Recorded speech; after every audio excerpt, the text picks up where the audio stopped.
Bismillah ar-Rahman ar-Rahim. This is the first video I am putting for this course on database. Um, okay, in this course, the main subject that we will talk about is the NoSQL database. NoSQL database is a type of database that is suitable for uh, big data, for big databases. We will talk about NoSQL databases in this course. Before that, I'll talk about the relational databases. the the relational databases is a type of database that is being used in nowadays, and it is not deprecated. It is still used, but this type of database has some limitations that because of these limitations we need to use the NoSQL database sometimes for data that is big. Okay, in this video I'll start our subject with the relational database. Before I talk about this subject, I need to say that in this course we will have a final term exam. Maybe we will have a short exam like a midterm exam. Okay, I will talk about it later, and we will have some exercises. We will have a presentation. These are the things that we will have in this course, and all of the exam will be of the contents that I have presented in the course. Okay, the relational database.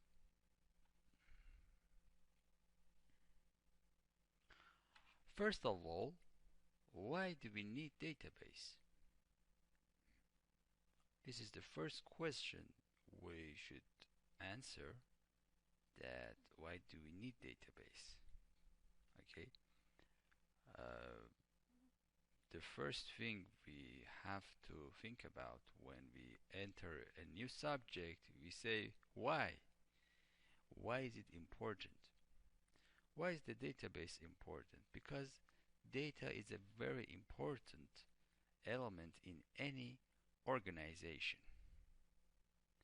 We need to manage the data, control it, and do operation on the data.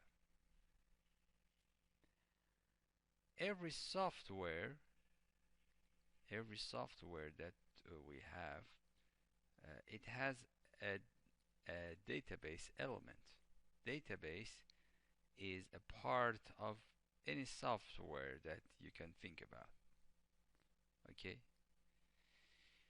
Databases are a higher level of operations on data compared to files. Okay, before we had the database, before the subject of database, we had to work with files. Okay, the data, all of our data is stored in files. Okay, for example, we have a Word document, and this Word document is a file that it has something we have written in it. We have typed something in it. Or we have an Excel file and we have some data in that. Okay, all of our data is stored in files. But when we want to work on data, if we store all of the data in files, working with files is a bit difficult. Okay, why do I say it's difficult? From I say it's difficult from a programming view. Okay, if you are a programmer and you want to store your data in files, it is difficult to work with files. Okay, so when I say it's difficult, I mean for programming. If you are a programmer and you are working with files to store your data, okay, then you will see that working with files is difficult. So, uh, but still, as I have said here, all of the data is stored in files. Even when we work with databases, still the database stores its data in files, but we don't see it. Okay, uh, so still we are working with files, but we are working with files indirectly. Okay, the database itself stores the data in files, but we don't see the files, we only see a database. Okay, so um, database is a higher level of operation. Okay, if you want to compare it, you can compare it with the programming languages. Okay, we have different programming languages. Some programming languages, they are very near to the hardware. For example, the assembly language is a language that we can write programs, and it is very fast because it is the commands that are in the assembly language, the commands are very near to the hardware, and they are being executed on the hardware, so they are very fast. The commands are the commands that we have in hardware. But when we are writing a program, for example in C++, it is a higher level. It is a higher level for writing programs. Okay, so we are working with a program from a higher level. Okay, so that's very important. That's very important, and that's why we say that database is a higher level of operation compared to files. Okay, this is a definition of a database. A database is a collection of permanently stored data which are related. Okay, the data that we have in a database, they are related to each other. What do I mean? Okay, for example, if we have some data about in the university, if we have some data in the university, we may have some data about the students. Okay, in the university we have some data about the students, and besides this data we have some data about the courses. Okay, the students, the courses, uh,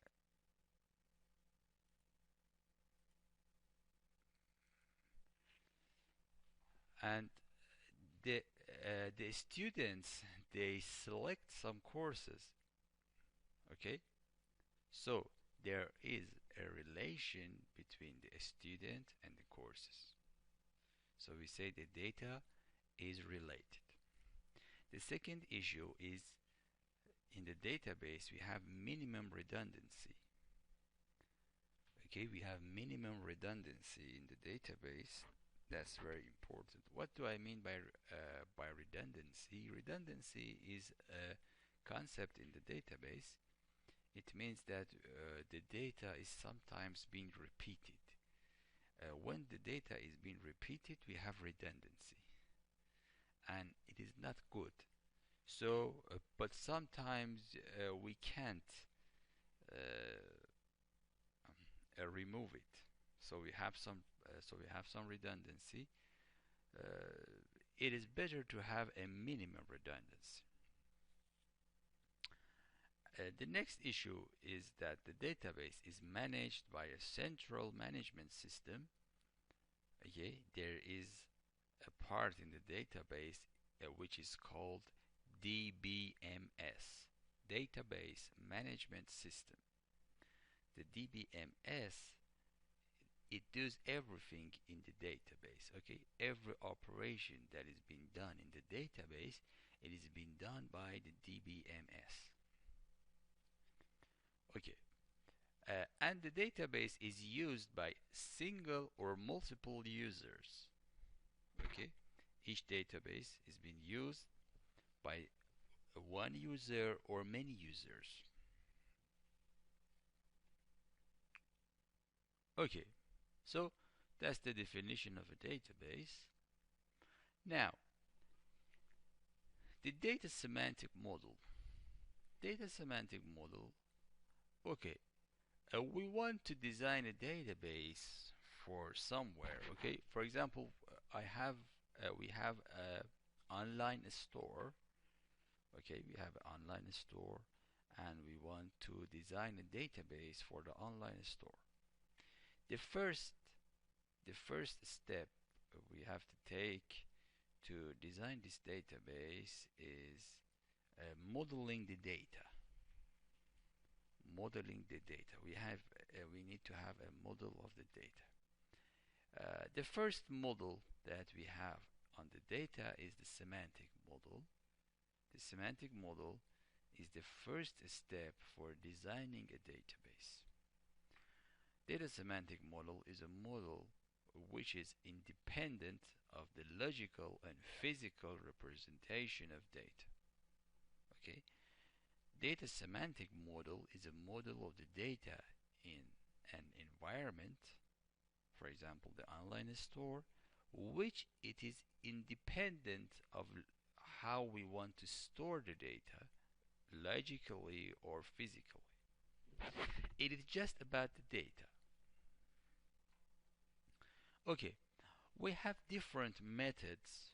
We have different methods for the semantic model. Okay, we can design the semantic model of the database with different methods. One of the methods that we can use for the semantic model is called the ER. ER is a method for defining the data semantic model. Okay, ER. ER stands for entity relationship. ER is a method for semantic modeling.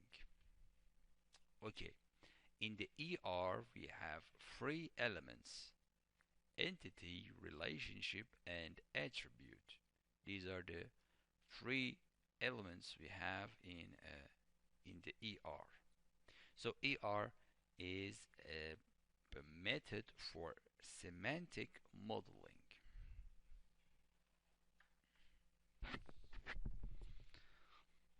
Okay. Uh, in the ER, as I said, we have an entity. Okay.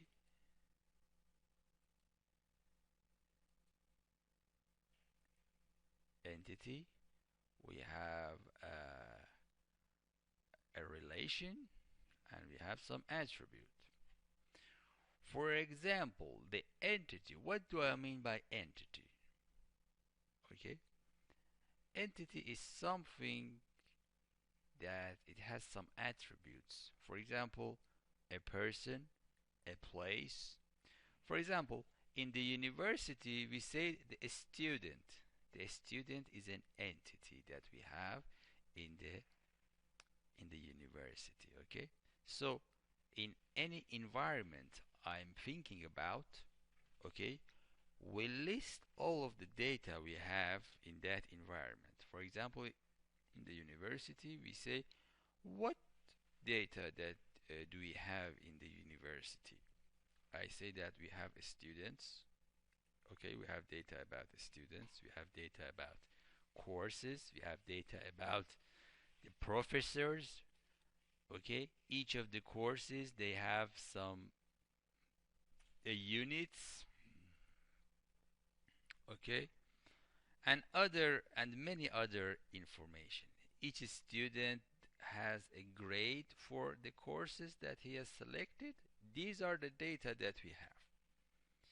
Okay, so when we want to design a database for an environment, we have to think about the data that we have. We have many data in any environment.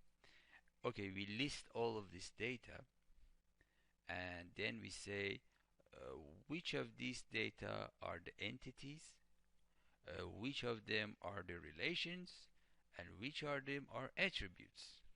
Okay, so before we use the ER semantic model, before that we have to list the data, and then we say which of these data are entities, which of them are attributes, and which of them are relations. Okay, so in the university, the student is an entity, the course is an entity. In an online store, the products that we have in an online store, these are some entities. The customers, they are entities. Okay, entity.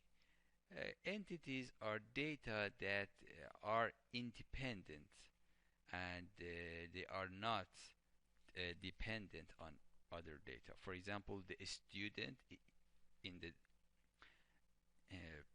university.